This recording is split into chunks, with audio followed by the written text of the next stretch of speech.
Welcome back. Last time we talked about over 40 universal audio plugins and my thoughts and opinions about them. And today I'm going to try 3 of the plugins I didn't like to see if I can have a change of heart or find out that maybe I was right all along. If you're new to the channel, welcome. My name is Jacob Samario and I own a commercial recording studio called English Oak Recording that I started back in 2018.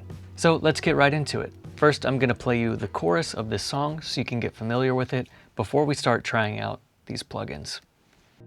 When I look into your eyes, I see the ocean blue, the greatest escape I could walk into, and it burns so blue. Yeah, it burns so blue. All right, this first plugin I'm gonna have a really hard time changing my mind about, and this is the UAD A-Type multiband enhancer. And if I put this on the vocal in its default state, it's gonna sound pretty rough, so headphone users beware. When I look into your eyes, I see the ocean blue. I'm just not a fan of any exciter type of plugins or any of these air type of things. The only way I could possibly see myself using this is if I took this mix control and just barely brought it in. So let's go ahead and try that. When I look into your eyes, I see the ocean blue, the greatest escape I could walk into, and it burns so blue. Yeah, it burns so. I think this is a plugin you have to be careful with. It can very easily scoop the mids and make it sound very unprofessional, very quick. Now that's not to say that you shouldn't use this plugin. If you like it, that's great, and if it works for you, even better. But for me personally, this just isn't a plugin that I'm gonna use or is really gonna work for my workflow. Now maybe we try something like the air mode and see if we have better luck. When I look into your eyes, I see the ocean blue, the greatest escape. So you can see how you have to be really careful. One moment it's adding just a little bit of air to the signal, and the next moment you've got something completely different from where you've started. So yeah, I feel the same way. The A-Type multiband dynamic enhancer isn't a plugin that I'm really into. All right, so while the A-Type didn't really work for this song, there is something that I think may help improve this track that I originally had no experience with, and that's the Avalon, what is it called? The VT737. This was a very, very popular channel strip at one point. I just spent some time messing around with it, and I could actually see myself using this more than I was using it in the past. So let me try and dial something in on top of the current mix we have to see if we can improve it. When I look into your eyes, I see the ocean blue, the greatest escape I could walk into, and it burns so blue. Yeah, it burns so blue. When I look into your eyes, I see the ocean blue, the greatest escape I could walk into, and it burns so blue. Yeah, it burns so blue. And after trying this plugin for the first time, I think it's something I could start using more in my workflow.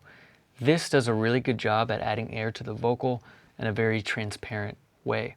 The EQ isn't as heavy-handed as that A-Type. Now I'm sure if I was to continue boosting the treble, eventually it's going to get to the point of sounding unpleasant, and at its current state, the sibilant noises are starting to get a little aggressive, but I think at the same time, it kind of opens up the mix in a really nice way. The compressor on this evens out the vocals very nicely. It's really smooth. For this song specifically, I probably wouldn't add another compressor on top of all of the stuff I'm already doing to the vocal, but I could see how useful the Avalon could be on another mix. And what I might actually do is pull this down to this harmony track. I have a very brief harmony going on here, and maybe that'll add some air to the overall mix. Let's listen to it.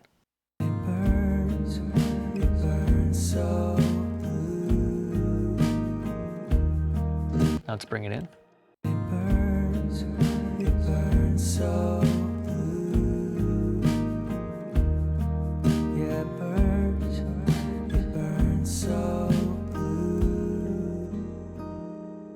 Yeah, I think that sounds really nice when I'm using it on the harmony track. It adds this air behind the main vocal that's happening on the harmonies, kind of adds this like space and dimension to the mix that I think is really, really nice. And lastly, there was another plugin that I had no experience with that I got so many comments saying just how amazing this compressor was that I had to give it a try. And many people were surprised that I had never used this plugin before. And before we get into that, I want to say, yeah, there are just so many plugins out there, so many great plugins, that it's just hard to try everything out. But some of the plugins I rely most on in my workflow are from UAD. And they've got a sale going on right now, so I'll put a link in the description below. Go check it out, see what they've got going on. If you like something and you pick it up, a small portion of your purchase will go back to supporting me and the work I do here at the studio at no additional cost to you. And yeah, right now I'm waiting for Pro Tools to launch back up because it crashed. And yeah, if you could like this video and subscribe to the channel, it would mean a lot. All right, we are back. We did lose the settings from the Avalon from the session crashing, but we'll move forward. And yeah, let's try out the distressor. Let's see what it sounds like when we put it in its default state onto our current drum kit. This is a mono drum recording. I recorded it with just one mic, which means we're going to be compressing every element of the kit when we put this plugin on it. Just an important note before we get into it. I see the ocean blue, the greatest escape I could walk into.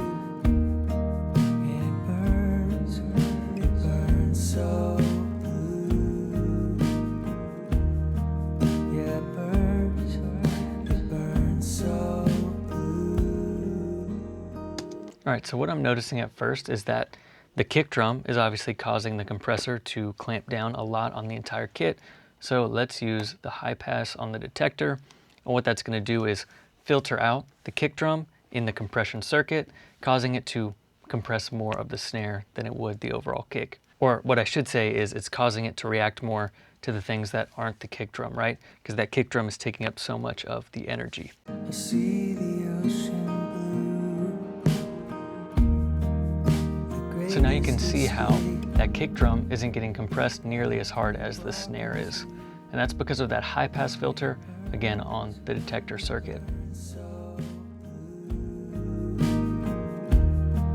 Yeah, it burns so blue. I see the ocean blue, the greatest escape I could walk into. It burns so blue. Yeah, it burns so blue.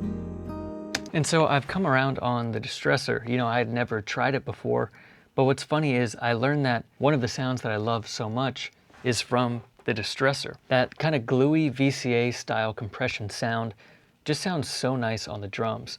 And specifically what I like about it is how you're able to shape the attack of the drum kit. With this song specifically, the drums are pretty chill, so there's only but so much I can do before I think it starts to feel inappropriate for the song. But you can get this nice little snap out of the snare drum that I think is so pleasant and can work really well for this style of music. And again, if we had more flexibility with a drum kit that was mic'd up with multiple mics, we could probably get a lot more out of the distressor. This will 100% become something that I'm gonna start using in my daily workflow. In the very moment I'm able to afford the hardware distressor, I'm gonna get it because I just think it sounds great and it's this sound that I've wanted and I've been missing. And I have to say thank you to y'all for putting me onto the distressor. I probably would have slept on it for years and years longer before finding out that, yeah, this is a sound that I really enjoy. Thank you for showing up on the other side of the screen. I couldn't make these videos if it weren't for you watching, and be sure to subscribe to the channel. I've got some videos coming up that I'm really excited about.